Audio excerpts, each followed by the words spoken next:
Assalamualaikum warahmatullahi wabarakatuh.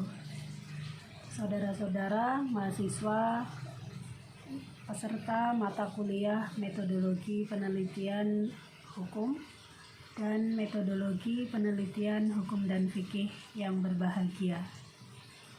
Pada pertemuan virtual ini, saya akan menyampaikan materi tentang tinjauan pustaka. Tinjauan pustaka adalah salah satu komponen penting atau bagian penting di dalam penelitian. Tinjauan pustaka ini harus ada baik di dalam rencana penelitian yang kita sebut dengan proposal, maupun dalam laporan penelitian yang kalau untuk anak S1 untuk kepentingan kelulusan disebut dengan skripsi.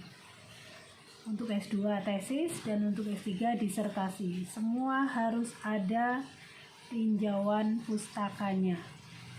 Nah, tinjauan pustaka pada proposal penelitian itu ditulis setelah kita memaparkan judul, latar belakang, kemudian rumusan masalah, tujuan, dan manfaat penelitian. Setelah itu tinjauan pustaka.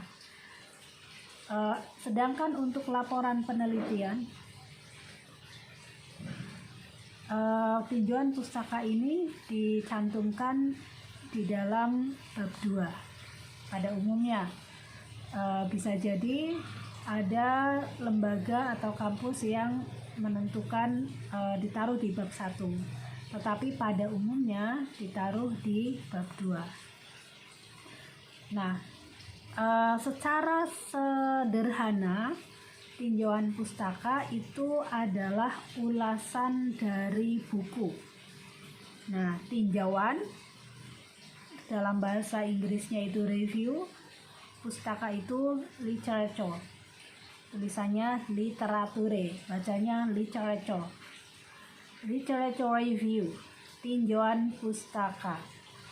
Tinjauan artinya ulasan, pustaka artinya buku atau sumber-sumber tertulis. Nah, sumber-sumber tertulis bisa merupakan buku yang ditulis oleh para ilmuwan, buku yang merupakan teori, misalnya ilmu hukum. Nah, itu untuk membahas tentang misalnya Anda mau meneliti tentang jual beli dalam hukum Islam. Nah, Anda boleh merujuk buku-buku tentang hukum yang membahas jual beli. Nah, kemudian pustaka, tadi sudah ya, tinjauan pustaka.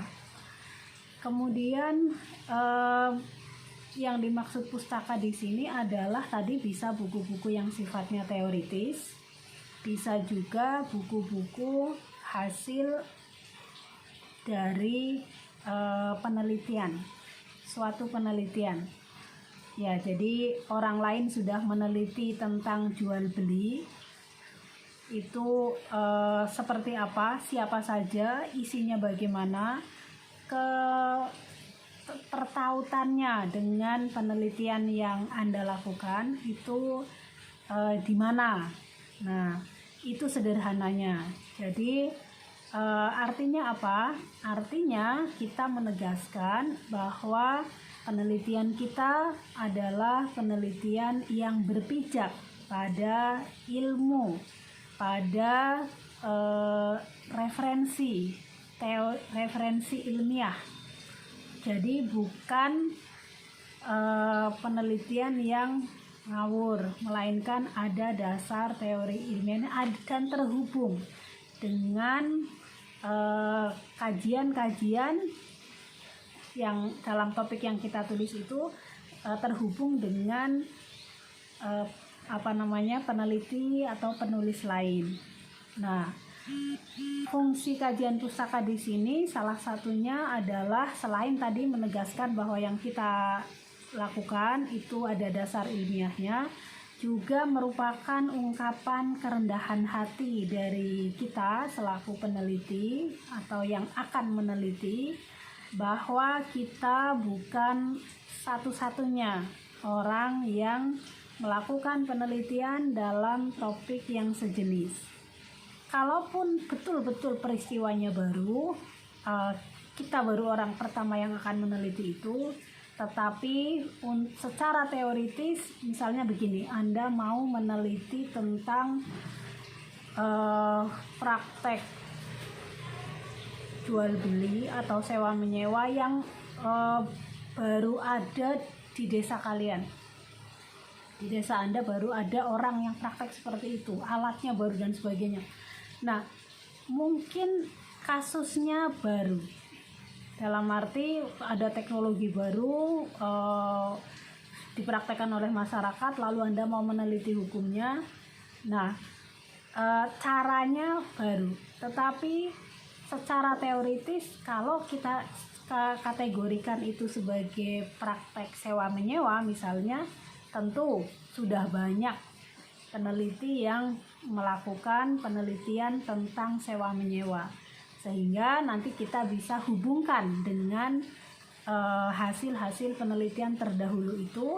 Dan juga kalau kita menyebut sewa menyewa, maka kita juga harus mampu menunjukkan bahwa yang kita teliti itu memenuhi unsur-unsur sewa menyewa yang secara teoritis sudah banyak ditulis oleh para pakar hukum dan juga sudah diatur oleh sumber-sumber hukum seperti kitab Undang-Undang Hukum Perdata, atau kalau kita pakai hukum Islam ada ijaroh dari kompilasi hukum ekonomi syariah, atau fatwa para ulama tentang ijaroh.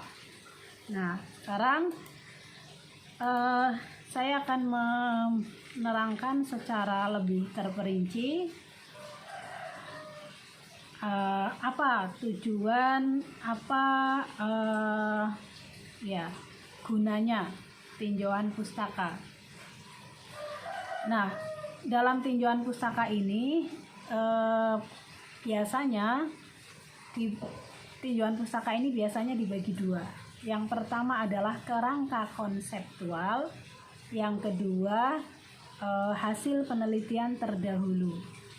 Kerangka konseptual itu adalah kerangka itu bingkai. Konseptual, jadi kita konsep itu adalah bisa disebut dengan istilah yang kita teliti. Saya mau beri contoh. Saya merujuk dari beberapa judul yang sudah kalian tulis. Misalnya, pandangan hukum Islam terhadap ketidaksesuaian barang pesanan pada sistem pre-order di kalangan mahasiswa. Nah, ini judul yang ditulis oleh salah satu dari kelompok di kelas ini. Nah, kalau kita menulis tinjauan pustaka yang untuk judul ini, maka di sini kita bisa menemukan beberapa istilah atau konsep. Yang pertama, di sini ada pandangan hukum Islam, berarti ada hukum Islam. Apa sih hukum Islam? Kemudian ketidaksesuaian barang pesanan. Kemudian ada sistem pre-order. Nah, ini adalah konsep-konsep yang dipakai oleh peneliti. Ada hukum Islam, ada ketidaksesuaian barang pesanan, kemudian ada sistem pre-order.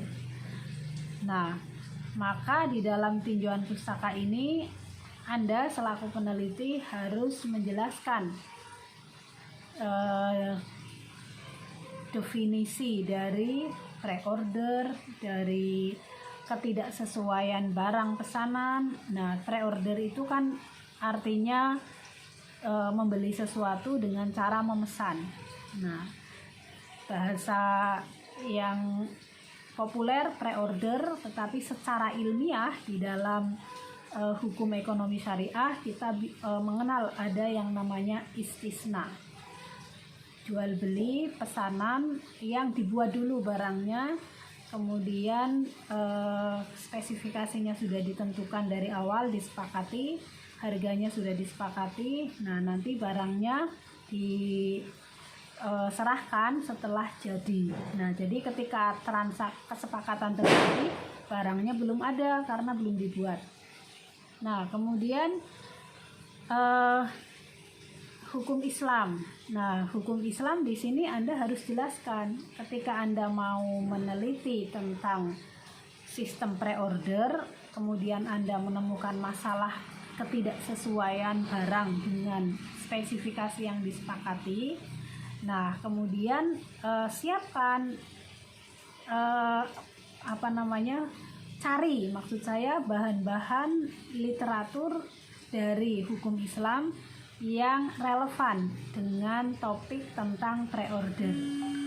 Nah, jadi Anda juga harus menjelaskan hukum Islam dalam hal ini itu yang konsep yang relevan dengan pre-order itu apa. Kalau saya tadi sudah menjelaskan yang relevan kalau dalam hal ini adalah istisna. Nah, maka Anda jelaskan dalam hukum Islam mengatur istisna itu seperti apa, pengertiannya apa, kemudian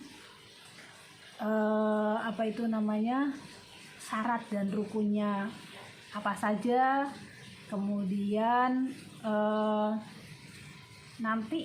kemudian yang lebih penting lagi adalah prosedur. Nah, prosedur bertransaksi dengan akad istisna. Nah, apa gunanya kita jelaskan di dalam tinjauan pustaka ini? Gunanya adalah untuk memahamkan kepada pembaca sekaligus kepada peneliti bahwa penelitian ini adalah akan, kalau ini masih proposal ya, akan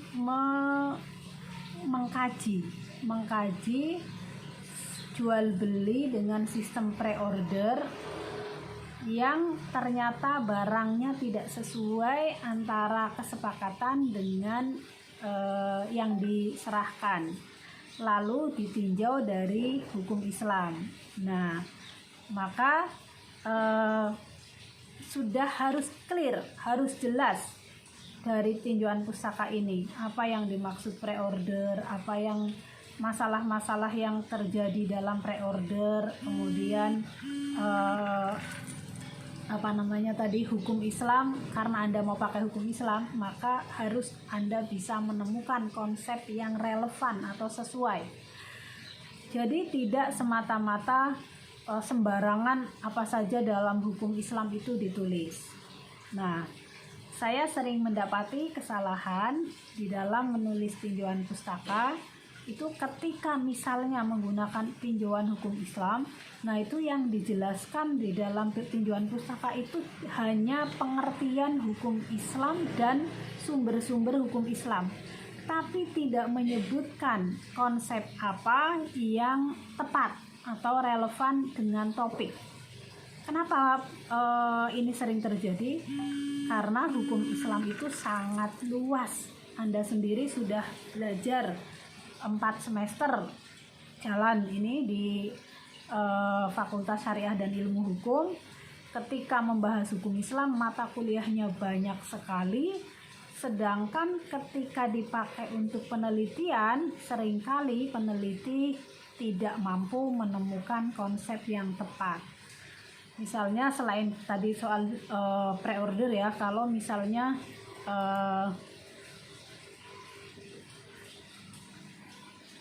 ini praktek jual beli pakaian bekas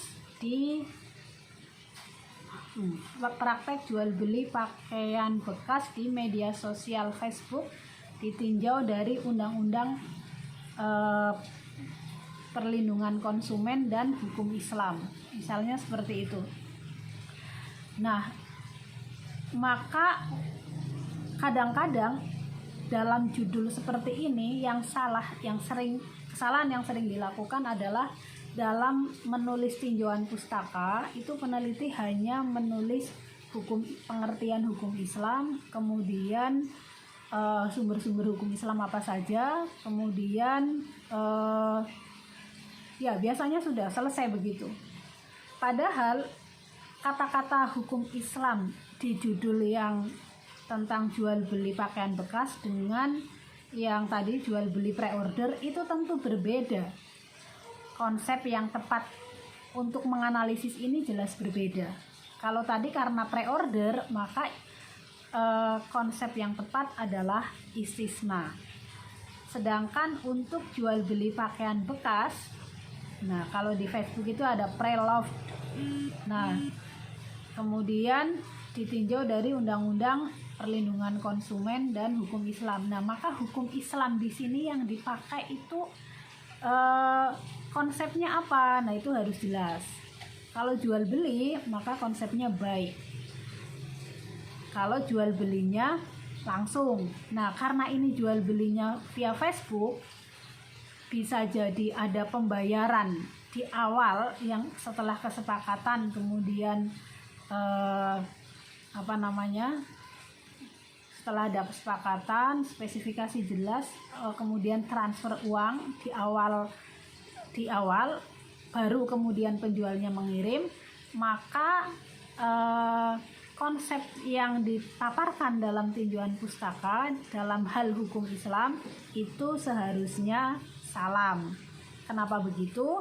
Karena dalam hukum Islam akad yang bisa dipakai untuk jual beli online di mana pembeli dan penjual bersepakat untuk melakukan transaksi dengan dasar spesifikasi barang. Misalnya saya menjual barang bekas, kemudian ada pembeli yang tertarik lalu setuju membeli barang pakaian bekas itu dengan jumlah misalnya satu potong 50.000, jenis kainnya dijelaskan dan sebagainya, warnanya, kemudian setelah gambarnya juga difoto sesuai, modelnya juga sudah disepakati sesuai gambar, lalu pembeli membayar. Nah, yang konsep semacam ini yang tepat dalam hukum Islam adalah salam, maka Anda harus menampilkan.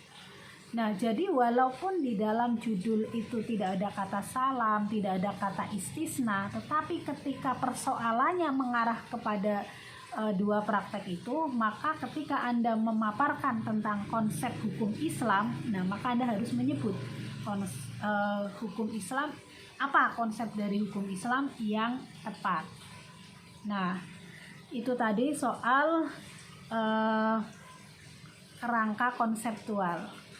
Bagian yang kedua adalah penelitian terdahulu. Jadi tadi A, sekarang B, penelitian terdahulu. Nah, penelitian terdahulu itu adalah sesuai dengan namanya, kita mengulas penelitian-penelitian dalam topik yang sejenis yang sudah dilakukan oleh peneliti lain. Jadi kalau misalnya di sini ada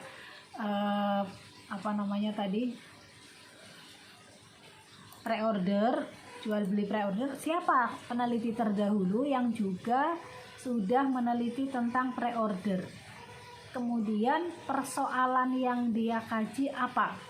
Nah, yang Anda kaji tadi itu kan ketidaksesuaian barang dengan kesepakatan. Nah, bisa jadi peneliti lain meneliti dari aspek yang berbeda, malah harus berbeda. Anda tidak boleh mengulang peneliti lain dengan topik yang dan masalah yang sama persis. Tapi Bu, ini beda lokasi itu bukan pertimbangan. Nah, jadi kalau peneliti lain sudah meneliti aspek akadnya, sedangkan Anda meneliti pada aspek kesesuaian barangnya, maka di situ Anda harus bisa menjelaskan misalnya ada 10 peneliti terdahulu sudah meneliti tentang pre-order. Nah, Anda paparkan persoalannya apa saja. Mungkin ada yang meneliti tentang pembayarannya, mungkin ada yang meneliti tentang proses bersepakatnya karena ini online. Kemudian mungkin ada yang meneliti tentang prestasi di dalam pre-order dan sebagainya. Nah, kemudian Anda paparkan siapa saja yang sudah menulis, apa judulnya, diterbitkan kapan, kemudian isinya apa. Nah, yang penting adalah perbedaannya dengan penelitian Anda itu apa. Anda harus bisa menjelaskan bedanya, sehingga menegaskan bahwa yang Anda lakukan adalah penelitian yang memiliki aspek kebaruan. Kebaruan itu ada sesuatunya yang baru, bukan jiplak, menduplikasi, mereproduksi penelitian lama yang sudah dilakukan oleh orang lain. Nah, kalau tidak ada kebaruan, lebih baik tidak usah penelitian. Karena apa? Karena ya itu tadi, Anda berpotensi menjiplak, kemudian tidak kontributif, tidak menyumbang apa-apa terhadap perkembangan ilmu pengetahuan. Nah, jadi dalam penelitian terdahulu ini Anda harus jujur, telusuri baik melalui perpustakaan konvensional maupun perpustakaan online. Sekarang hampir semua perpustakaan itu memiliki akses terbuka, open access, yang bisa kita baca dari luar walaupun bukan member. Kita bukan mahasiswa dari UIN Malang, UIN Jogja, UI, tapi kita bisa membaca hasil penelitian dari Civitas Akademika mereka, sehingga kita bisa tahu, dalam hal jual beli pre-order ini siapa yang sudah pernah meneliti, apa fokusnya, rumusan masalahnya apa, hasilnya seperti apa. Nah, saya juga akan meneliti pre-order, tetapi yang belum pernah diteliti oleh orang lain, bagian yang belum pernah diteliti.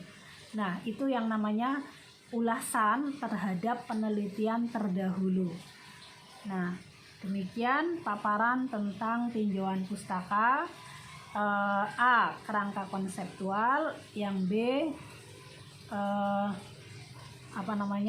Tinjauan terhadap penelitian terdahulu. Terima kasih. Assalamualaikum warahmatullahi wabarakatuh.